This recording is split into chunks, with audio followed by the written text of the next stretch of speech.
Hai guys, hari ni aku nak unboxing Ultraman Keyplay version 4. Jom kita tengok apa kita dapat.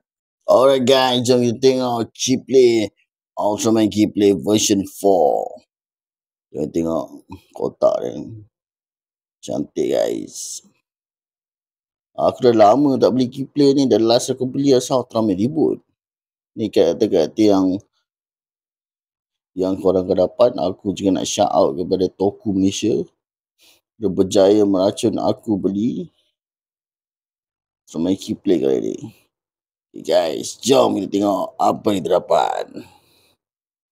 Jom kita buka.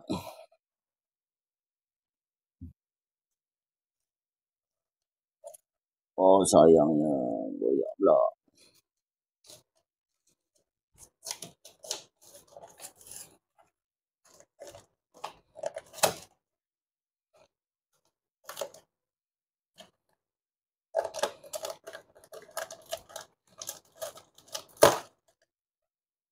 Jeng, tu dia macam biasa 2 pack kita akan dapat. Aku dapat Ultraman Belial guys. Ini aku disebabkan ini aku pilih yang bukan blind box. Memang pilih untuk dapat Belial lah. Mana yang dia punya kepala Belial. Ni tak biar ni. Itu dia. Card Ultraman Belial guys.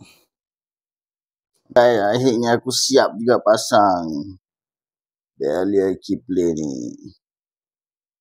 Detail dia agak smart guys. Aku dia punya kepala tu.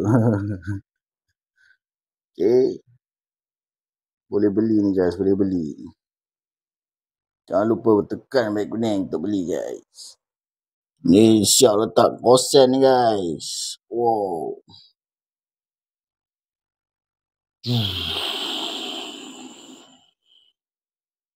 Guys, siap pun Belial Keyplay ni guys. Tengok articulation dia, mantap. Walaupun nampak macam kurus, tapi smart. Boleh beli guys, boleh beli guys. Jangan lupa tekan baik kuning.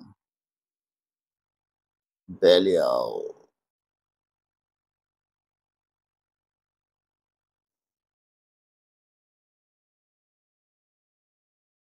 Tu dia, ribut lawan dengan Belial.